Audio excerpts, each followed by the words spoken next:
It was a quiet afternoon, nothing out of the ordinary. My daughter, who has always faced her challenges with grace and strength, was sitting in the yard, enjoying the fresh air. The sun was setting, casting a soft golden glow across the neighborhood. Everything seemed calm, almost peaceful. But that serenity was shattered in an instant. I heard it, a loud, deafening scream. A scream so full of terror it sent a cold wave of dread straight through me. I rushed outside, my heart pounding, only to find my disabled daughter lying on the ground, blood staining her clothes, her body trembling in pain. And there, standing over her, was HOA Karen, hammer in hand, a twisted smile on her face. "I'm just teaching her a lesson," she said coldly, as if it were the most normal thing in the world. The world seemed to stop in that moment, as I couldn't believe what I was seeing. How had we gone from a quiet day to this? What had triggered this horrific attack? The woman who was supposed to be a part of a community, who had always presented herself as someone with authority, was now a monster in my eyes. And as I rushed to my daughter's side, all I could think was, how could anyone do this to another human being, let alone a defenseless child? My daughter, Emily, has always been my heart. Born with a disability that left her with limited mobility, she spent her life learning how to navigate a world that wasn't designed for her. Despite her challenges, Emily's spirit is unbreakable. She's one of the most positive, kind-hearted souls I've ever known. Her smile can light up a room, and her laugh? It's contagious. The way she faces life with such strength, without ever complaining about her limitations, is a constant inspiration to me. But to some people, Emily's difference was something to be afraid of, something they didn't understand. One of those people was Karen, known around the neighborhood as HOA Karen because of her involvement in the homeowners association. From the moment we moved in, I could feel her cold eyes on us. It wasn't just a glance. It was as if she was studying us, judging us from the moment we stepped into the neighborhood. At first, I brushed it off. After all, people can be quirky, right? But soon enough, her attitude started showing more clearly. Karen was a woman who thrived on control. Her authority in the HOA was something she wielded like a weapon. She seemed to believe she was the gatekeeper of the community and everyone had to conform to her standards. Her idea of what was acceptable. It was subtle at first.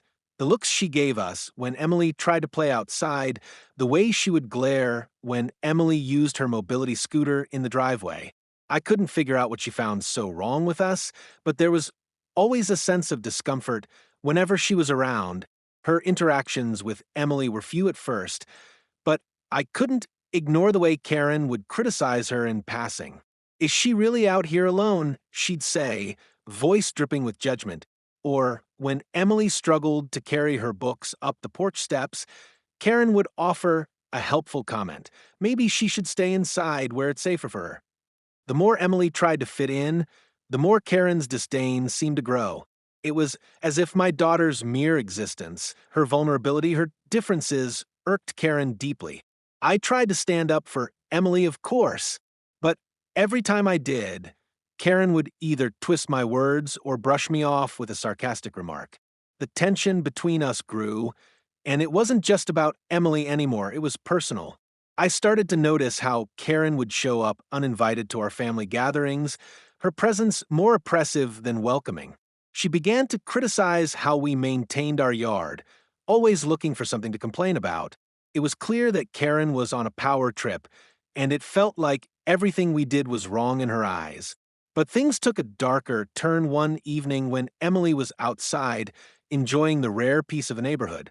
I had just come inside to get a glass of water when I heard Karen's voice raised in anger.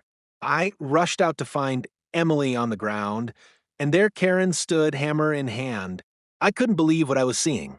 It was like all the months of passive-aggressive comments and subtle criticisms had finally culminated into this moment of violence. And then came the words that still haunt me. "I'm just teaching her a lesson." What kind of lesson could she possibly be trying to teach?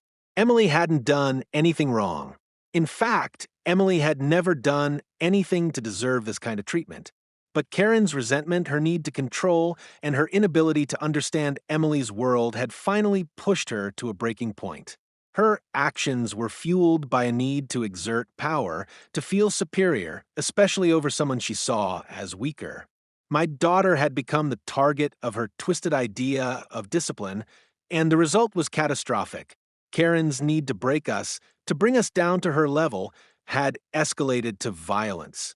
It wasn't about Emily's disability, it was about Karen's power struggle. It was a quiet evening, one of those rare moments where everything seemed to fall into place. The sky was painted in shades of orange and purple, a sunset that made everything feel surreal. Emily had been looking forward to her quiet moments outside. She loved sitting on the porch, just watching the world go by, feeling the breeze against her face. I was inside, cleaning up from dinner, when I heard the faintest sound, a scream, sharp, piercing, filled with terror. My blood ran cold, and every nerve in my body screamed to act. It wasn't the kind of scream you hear from kids playing or laughing. It was a scream of agony, of fear. I rushed to the door, my heart pounding in my chest, but before I could even reach the yard, I saw it, the horror I couldn't process in that moment. There, in the fading light of day, was Emily lying on the ground, her body trembling. She wasn't moving, her legs bent. At an awkward angle, the mobility scooter tipped over beside her. The look in her eyes, terror, pain, confusion. It was the kind of look no parent should ever have to see in their child's eyes. And standing over her, towering with a hammer in her hand, was Karen. Her face was as cold as ice, devoid of any hint of remorse. I couldn't breathe. It was like my world had gone still. I couldn't comprehend how this could be happening. How this woman, who had always made her judgments from the sidelines, could turn into a violent monster right in front of me. The hammer was in Karen's hand, the end of it smeared with blood. It wasn't a deep wound, but the way Emily's body trembled told me everything I needed to know. She had been struck, and the shock of it was nearly too much for her to bear. Karen wasn't just standing there. She was watching Emily, watching her pain with cold, cruel indifference. She didn't show any signs of guilt or even concern. In fact, she looked almost proud, like she was teaching Emily some twisted lesson that only she could understand. "Mom." Emily's voice was weak, barely above a whisper, but it cut through the air like a knife. Her eyes were wide with fear, tears streaming down her face. She looked at me with desperation, as if hoping I could make the nightmare stop. I ran to her, my feet pounding against the grass, the world a blur around me. The adrenaline in my veins made everything feel slow, as if I were moving in a dream. I reached Emily's side in what felt like an eternity, kneeling beside her. My hands shook as I touched her, trying to assess the damage, trying to understand how this could happen. Her chest heaved with every shallow breath, and I could see the terror in her eyes. She was shaking uncontrollably, her body stiff from both the pain and the shock. The blood from the gash on her arm was starting to stain the ground, but it wasn't the blood that broke my heart. It was her fear, the terror in her eyes, the disbelief that anyone, let alone a neighbor, could do this to her. I held her, pressing her against me, trying to comfort her in a moment where nothing could make it better. My mind was racing. I wanted to scream, to fight back, to make Karen feel the pain she had inflicted on my daughter. But all I could do was hold Emily, protect her in the only way I knew how, and try to stop the shaking that had taken hold of her small body. Karen stood there, not a single ounce of guilt in her demeanor. She didn't even flinch when she saw me. "She was in the way," she said coldly, as though explaining the most mundane thing in the world. Her voice was steady, but there was a strange lack of emotion, a hollow certainty that made me sick to my stomach. "I'm just teaching her a lesson," she repeated, her eyes unblinking, as if she believed her actions were justified. "She needs to learn how to act properly." I couldn't believe what I was hearing. This wasn't a lesson, this was violence. There was no logic to her words, no humanity in her actions. How could she see my daughter as anything but a human being? How could she look at someone so vulnerable and decide to inflict such pain? My breath came in ragged gasps, and I could feel the heat rising in my face, anger, fear, and helplessness all mixing into a burning rage that I couldn't control. Karen, I screamed, my voice hoarse with fury. What the hell is wrong with you? But she didn't even flinch at my anger. Her eyes remained cold, calculating, as if she were waiting for me to accept her twisted version of events. She didn't even seem to care that she had hurt someone. Not just anyone, my child. I heard sirens in the distance, faint, but growing louder with each passing second.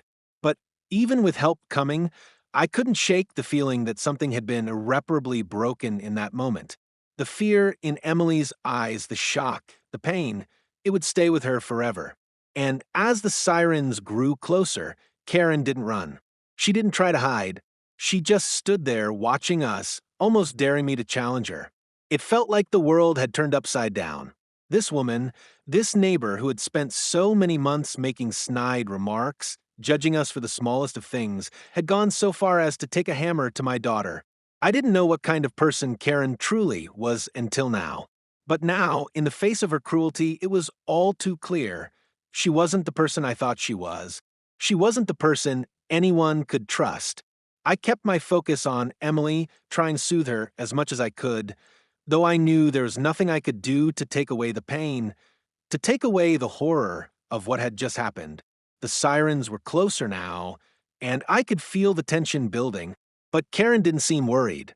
In fact, she almost looked pleased, as if this had all been some sort of game to her, some way for her to assert dominance, to prove that she could make others bow down to her. But Emily wasn't going to bow down. I wasn't going to let her. And somehow, someway, we would get through this. Together. From the very first day we moved into the neighborhood, there was something off about Karen. It wasn't just her crisp, judgmental glances or the way she always seemed to show up just when we were out in the yard. It was the coldness in her demeanor, a sort of calculated distance that made it clear we weren't welcome. It started small. A comment here, a disapproving look there. She always found a reason to criticize, whether it was our lawn care, the way we painted the fence, or how loud Emily's laughter was when she played with her friends. But at first, I didn't give it much thought. People are different, and I figured it was just Karen's personality. However, as time went on, those little comments turned into a much more pronounced animosity. I began to notice how Karen seemed to target Emily specifically. She wasn't just a random neighbor who passed by. Karen seemed to make it a point to watch us, observe us. It was clear that she was watching every move we made, scrutinizing the way we lived our lives. One day, as Emily was outside, attempting to enjoy the warmth of the sun, I overheard Karen speaking to another neighbor. I couldn't hear the full conversation, but the words I caught made my stomach churn. It's not safe for someone like her to be outside, unsupervised, Karen had said, her voice dripping with judgment. I felt my blood run cold. Someone like her. The word stung. I had no idea what she meant by that, but I knew it wasn't a compliment. The implication was clear. Emily was different. She didn't belong in Karen's version of the perfect community. At first, I tried to chalk it up to Karen being overly concerned or maybe just judgmental of anyone who didn't fit into her ideal mold of a neighbor. But then, the comments became more pointed. One day, when Emily was using her mobility scooter to get to the park, Karen came up to me with a forced smile on her face. "You should really teach your daughter how to take care of herself better," she said, her words sugar-coated with false politeness. "She can't rely on those crutches forever. It's not healthy." I couldn't believe my ears. The audacity. Emily had worked so hard to be as independent as she could be. To hear Karen say something like that, something so dismissive of everything Emily had overcome, was infuriating. I didn't engage with her in that moment. I just walked away. But that conversation stuck with me. It wasn't long before the passive-aggressive comments turned into outright hostility. Karen began to monitor Emily's movements. I'd catch her standing by her window, glaring at us as Emily tried to play with the other kids in the neighborhood. Sometimes I'd see Karen pacing along the sidewalk, pretending to check her mail, but clearly keeping a watchful eye on Emily. It was unsettling. I wanted to confront her, to ask her what her problem was, but I knew better. Karen thrived on drama. She enjoyed the power she held over others, the ability to manipulate and control situations. Confronting her directly would have only played into her hands. The tension between us grew. Karen had a way of showing up at the most inconvenient times, making snide remarks about things that didn't even matter. One day, she made a comment about how the yard could use a little more upkeep as Emily tried to wheel herself across the uneven driveway. The comment was barely disguised as a suggestion, but I could feel the hostility behind it.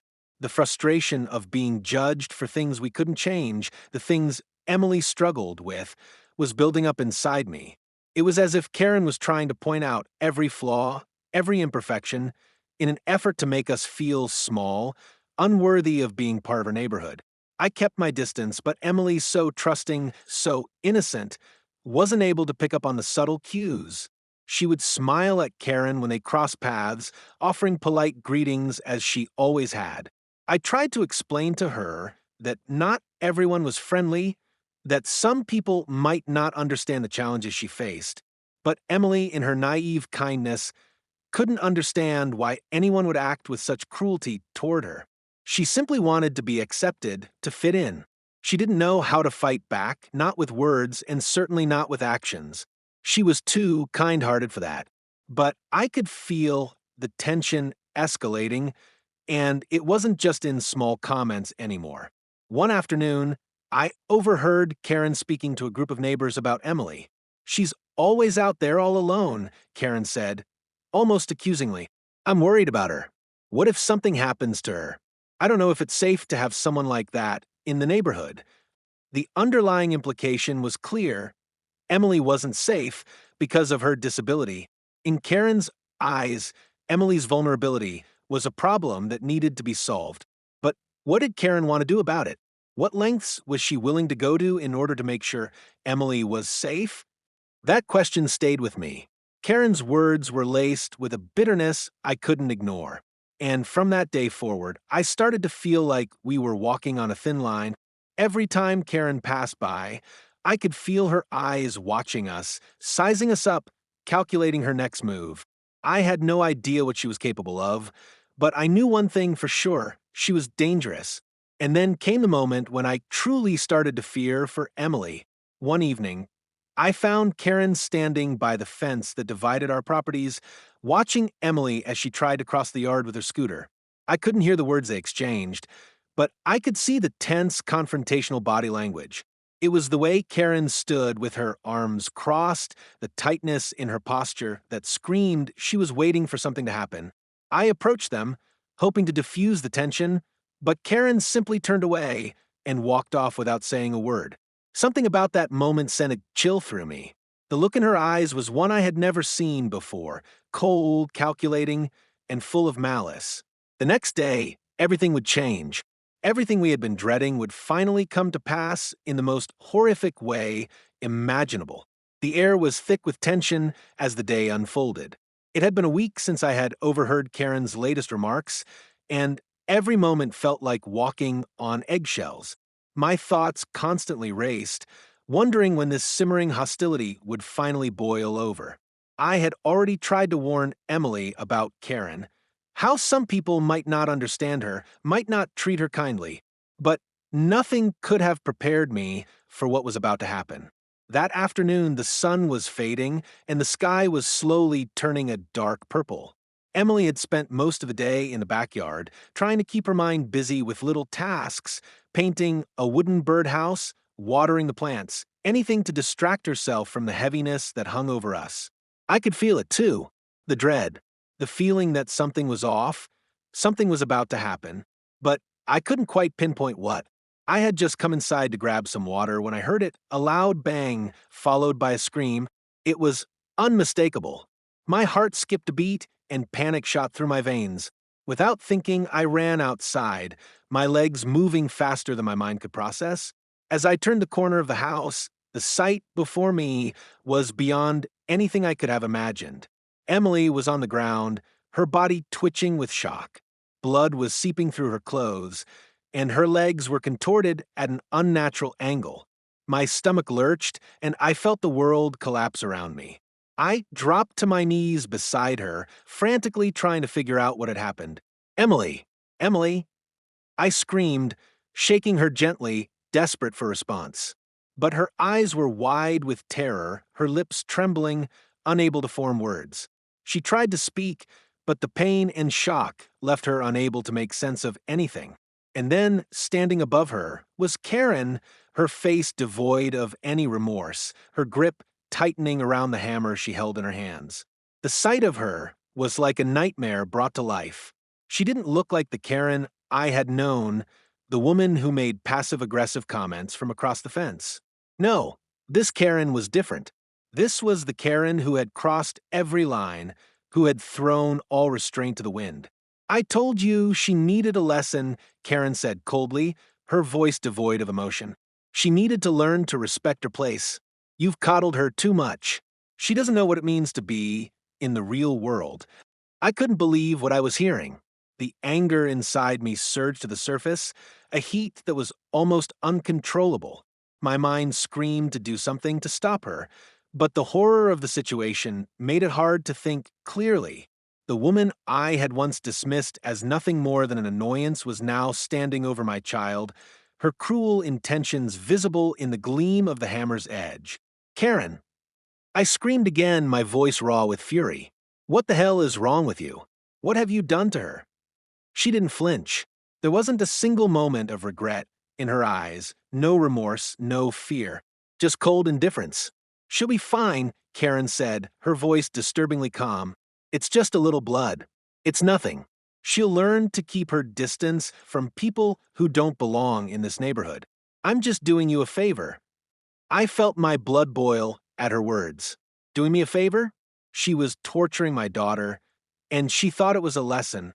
I wanted to scream, to hit her, to make her feel the same pain she had inflicted on Emily. But something inside me held me back. I needed to focus on Emily, needed to get her out of this nightmare, and that meant I had to stay in control. In the distance, I could hear sirens growing louder with each passing second. The sound of emergency vehicles approaching was the only thing that grounded me in the chaos. The police were coming, thank God, but Karen, she didn't care. She stood there, watching us, almost daring me to try to stop her. As the sirens grew closer, Emily's body went limp in my arms, her eyes fluttering as the shock took hold. My heart raced. Was she conscious? Was she still with me? I couldn't lose her, not like this. I had to save her. Stay with me, Emily, I whispered urgently, trying to keep her awake. But her eyelids were heavy and her breaths were shallow. The blood from her injury soaked through her clothes, leaving a dark stain on the ground beneath us. And then, in the midst of all the horror, a sudden realization hit me. I glanced up at Karen, whose cold expression had never wavered. There was something wrong, something about the way she was holding herself, the way she was so calm, so in control.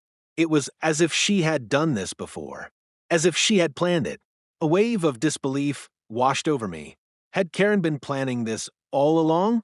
Had she been waiting for the right moment to strike? Just then, a car screeched to a halt near the driveway. The police had arrived. They rushed toward us, but Karen didn't move. She stood there, hammer in hand, like she had every right to be there. I could see the officer's hesitation. Was this some kind of misunderstanding? But as soon as they saw the blood, the state of Emily, the violence of the scene, the officers were quick to act. One of the officers stepped forward, his hand hovering over his weapon. "Ma'am, put the hammer down." "Now," he ordered firmly. But Karen didn't react. She just stared at the officers, almost as if she was daring them to take action. "Ma'am, we'll have to restrain you," the officer continued, his voice now stern. Karen remained unmoved. Before anyone could make another move, I reached for my phone and called for medical assistance. I stayed focused on Emily, trying to keep her awake, but the shock was taking its toll. The world seemed to slow as the events unfolded before me. But even as the officers moved in to detain Karen, I could still feel the weight of what had just happened, the betrayal, the cruelty, and the realization that the woman I had once thought harmless was capable of something monstrous. As the paramedics arrived and took Emily away in the ambulance, I couldn't shake the image of Karen standing there, unrepentant, like nothing had happened. The last words she had spoken to me, about teaching my daughter a lesson, echoed in my mind. This was no longer just a neighborhood dispute. This was a battle for Emily's safety, her life, and her dignity. But it wasn't over yet. The police would do their job, and justice would come. But Karen's words, her actions, would stay with me forever. And no matter how this ended, I knew one thing for sure: she would never, ever hurt my daughter again. The days that followed were a blur. Time moved slowly, and yet it felt like everything was happening too fast. Emily was in the hospital for a few days, recovering from the trauma, both physical and emotional. The injury itself, though serious, was not life-threatening. But the emotional toll on her, the deep fear she had experienced, was something no doctor could treat. I stayed by her side, never leaving her for a second, doing everything I could to help her heal, not just physically but mentally.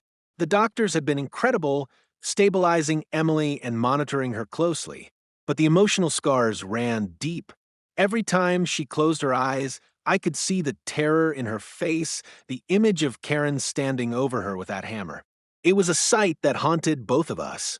I could see it in Emily's eyes every time she looked at the door, as though she was expecting Karen to walk in, as though that nightmare could somehow be real again. I reassured her constantly, holding her hand, telling her that Karen would never hurt her again. But deep down, I knew that it wasn't just going to be the physical wounds that would take time to heal. Karen, on the other hand, seemed to fade into the background, even as the police continued their investigation. They took statements from the neighbors, including the few brave enough to speak out against Karen's actions, and slowly began piecing together the pattern of her behavior. It turned out that Karen had a history of harassment targeting vulnerable individuals in the neighborhood, but no one had ever come forward until now. It was as if her cruelty had been simmering for years, unnoticed by those around her, until it erupted in the most violent way possible. The legal process began, and Karen was arrested.